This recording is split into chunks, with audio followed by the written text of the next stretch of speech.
ఆదికాండము 38వ అధ్యాయము. ఆ కాలమందు యోధా తన సహోదరులను విడిచి హీరా అను ఒక అదుల్లామీయుని యొద్దకు ఉండుటకు వెళ్ళెను. అక్కడ షూయా అను ఒక కనానీయుని కుమార్తెను యోధా చూచి ఆమెను తీసుకుని ఆమెతో పోయెను. ఆమె గర్భవతి అయి కుమార్ని కనగా అతడు వానికి ఏరు అను పేరు పెట్టెను. ఆమె మరలా గర్భవతి అయి కుమార్ని కని వానికి ఓనాను అను పేరు పెట్టెను. ఆమె మరలా గర్భవతి అయి కుమార్ని కని వానికి షేలా అను పేరు పెట్టెను. ఆమె వీని కనినప్పుడు అతడు కజీబులో ఉండెను. యోధా తన జ్యేష్ఠ కుమారుడైన ఏరునకు తామారు అను దాన్ని పెండ్లి చేసెను. యోధా జ్యేష్ఠ కుమారుడైన ఏరు యెహోవా దృష్టికి చెడ్డవాడు గనుక యెహోవా అతని చంపెను. అప్పుడు యోధా ఓనానుతో, నీ అన్న భార్య యొద్దకు వెళ్లి మరిది ధర్మము జరిగించి నీ అన్నకు సంతానం కలుగుజేయమని చెప్పాను. ఓనాను ఆ సంతానము తనది కానేరదని ఎరిగి ఆమెతో పోయినప్పుడు తన అన్నకు సంతానము కలుగజేయకుండానట్లు తన రేతస్సును నేలను విడిచెను. అతడు చేసినది యెహోవా దృష్టికి చెడ్డది గనుక ఆయన అతని కూడా చంపెను.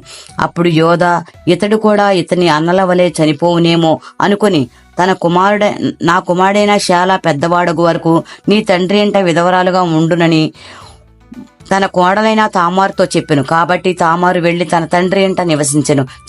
చాలా దినములైన తరువాత షూయు కుమార్తె అయిన యోధా భార్య చనిపోయెను. తరువాత యోధా దుఃఖ నివారణ పొంది అదోమీయులుడైన హీరాను తన స్నేహితునితో తిమ్నానుకు తన గొర్రె బొచ్చు కత్తిరించు వాని యొద్దకు వెళ్ళెను.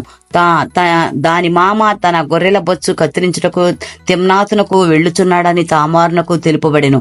అప్పుడు షేలా పెద్దవాడైనప్పటికీ తాను అతనికియ్యబడకుండుట చూచి తన వైద్య వ్యవస్త్రములను తీసివేసి ముసుగు వేసుకొని శరీరమంతయు కప్పుకొని తిమ్నాతునకు పోవు మార్గములో నుండి ఎనాయిము ద్వారమున కూర్చుండగా యోధా ఆమెను చూచి ఆమె తన ముఖము కప్పుకున్నందున వేసి అనుకుని ఆ మార్గమున ఆమె దగ్గరకు పోయి ఆమె తన కోడలని తెలియక నీతో పోయేదను రమ్మని చెప్పాను. అందుకామె నీవు నాతో వచ్చినడలా నాకేమి ఇచ్చేదవని అడిగాను. అందుకతడు నేను మందలో నుండి మేకపిల్లను పంపేదనని చెప్పినప్పుడు ఆమె అది పంపు వరకు ఏమైనా కుదువ పెట్టినడలా సరే అని చెప్పెను. అతడు నేను నీ యొద్ద ఏమీ కుదువ పెట్టవని అడిగినప్పుడు ఆమె నీ ముద్రయు దాని దారమును నీ చేతికారయును చెప్పెను. అతడు వాటిని ఆమెకిచ్చి ఆమెతో పోయెను. ఆమె అతని వలన గర్భవతి అయ్యను. అప్పుడు ఆమె లేచిపోయి తన ముసుగు తీసి తన వైద్య వ్యవస్త్రములను వేసుకొనెను. తరువాత యోధా ఆ స్త్రీ యొద్ద నుండి ఆ కొదువను పుచ్చుకొనుటకు తన స్నేహితుడు అదుల్లామీయుని చేత మేకపిల్లను పంపినప్పుడు ఆమె అతనికి కనబడలేదు. కాబట్టి అతడు మార్గమందు ఎనాయిము నొద్ద నుండిన ఆ వేసి ఎక్కడున్నదని ఆ చోటి మనుషులను అడగగా వారు ఇక్కడ వేసి అవతియు లేదని చెప్పిరి. కాబట్టి అతడు యోధా యొద్దకు తిరిగి వెళ్లి ఆమె నాకు కనబడలేదు, మరియు ఆ చోటి మనుషులు ఇక్కడికి వేసే అవతియు రాలేదని చెప్పిరని అనినప్పుడు యోధా మనలను అపహాస్యము చేసేదరేమో, ఆమె వాటిని ఉంచుకొనేమో, ఇదిగో నేను ఈ మేకపిల్లను పంపితిని, ఆమె నీకు కనబడలేదు అనెను. రమారమి 3 నెలలైన తరువాత నీ కోడలకు తామారు జారత్వం చేసెను. అంతేగాక ఆమె జారత్వం వలన గర్భవతి అయినదని యోధాకు తెలుపబడెను. అప్పుడు యోధా ఆమెను బయటకు తీసుకుని రండి, ఆమెను కాల్చివేయవలనని చెప్పాను. ఆమెను బయటకు తీసుకుని వచ్చినప్పుడు ఆమె తన మామ యొద్దకు ఆ వస్తువులను పంపి, ఇవి ఎవరివో ఆ మనిషిని వలన నేను గర్భవతినని, ఈ ముద్ర, ఈ దారము, ఈ కర్ర ఎవరివో దయచేసి గుర్తుపట్టమని చెప్పాను.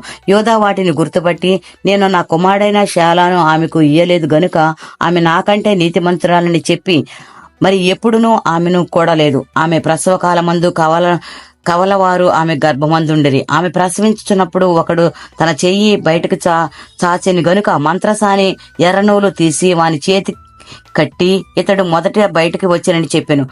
అతడు తన చెయ్యి వెనుకకు తీసినప్పుడు అతని సహోదరుడు బయటికి వచ్చాను.